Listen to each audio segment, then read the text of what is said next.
आज CBI court ने 6 साल पुराना केस क्लोज किया है। सीबीआई ने इसी केस में मेरे घर पे 30 मई 2019 लगभग 6 साल पहले मेरे घर पे रेड की थी। और रेड जब की थी तो बच्चों के कपड़े तक उन्होंने खंगाले थे, मेरी वाइफ के बैग, बच्चों के बैग, उनके कहते हैं बुक्स, कॉपीज, कुछ नहीं छोड़ा था। मतलब जिसे कहते हैं ना, जिस और टीवी के ऊपर, मीडिया के ऊपर दिन और रात चला था कि सत्येंद्र जैन के यहाँ करप्शन के केस में रेड पड़ी है और सत्येंद्र जैन के ऊपर बहुत बड़ा केस बन गया है जी, सत्येंद्र जैन ने बहुत बड़ा कोई क्राइम कर दिया है। मैं आपको ना सीबीआई के जो ऑर्डर आया आज, उसमें थोड़ा सा पढ़ के दिखाता हूँ आपको। आज लिखते हैं, CBI found no evidence of pecuniary advantage, conspiracy और करप्शन। ना तो करप्शन का कोई उनको एविडेंस मिला, ना ही कोई बेनिफिट मिला और ना ही कोई क्रिमिनल कॉन्स्पिरेसी मिली।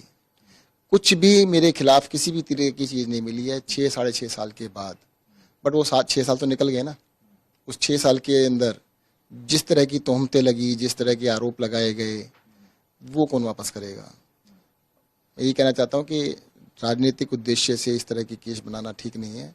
वो हर चीज़ के ऊपर, छोटी छोटी चीज़ों के ऊपर लाओ जी उठाओ जी केस कर दो, लाओ जी उठाओ जी केस कर दो, तो ये ठीक नहीं है। आप क्या कहेंगे सर, जिस तरह से सीबीआई के आपके केस किया गया, अरविंद केजरीवाल जी के भी किया गया, और भी जो नेता हैं संजय जी पे किया गया, आप जैसे बरी हो गए हैं, आपको बिल्कुल मिला ही नहीं है, तो ये जब इसको राजनीति किस तरह से देखते, क्या कहेंगे? ये तो अब जनता देख रही है ना, जनता देख रही है।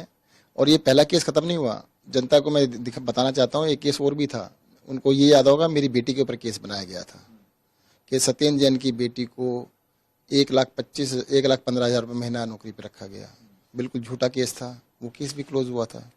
मेरी बेटी को कभी रखा ही नहीं गया, 1 रुपया नहीं दिया गया था। वो दूसरा था कि मैंने 1,15,000 रुपये पे किए थे सरकार को, जिसके ऊपर केस बना दिया गया। तो तरह तरह के केस बनाए जाते हैं, वो तो समय लग रहा है, खत्म हो रहे हैं। इतनी बड़ी बड़ी एजेंसियां हैं देश की, सीबीआई, ईडी, इस पे क्या बात कहेंगे? प्रेशर में काम करना पड़ता है कई बारी, तो प्रेशर में उनको ऐसा करना पड़ गया। और देखो, जनता बहुत समझदार है। अब देखो, जिस टाइम आरोप लगा रहे थे, मेरे घर पर कितनी बारी रेड हुई, कुछ मिला तो नहीं। एजेंसीज को कहना पड़ा, अदर्स के घर से कुछ मिला। कल वो 2 दिन पहले आपने पढ़ा होगा, कोर्ट ने ऑर्डर दिया कि भाई तुम इस तरह के ट्वीट कैसे कर सकते हो। सत्येंद्र जैन के घर से कभी कुछ नहीं मिला। 100 रुपए नहीं मिले कि जिसको अनअकाउंटेड 100 रुपए मिले हो, कि जिसका कोई हिसाब ना हो। मेरे घर से कोई चीज जब्त नहीं हुई, कोई अनअकाउंटेड पैसा नहीं मिला, पर दिखाया ऐसे गया कि पता नहीं क्या मिल गया।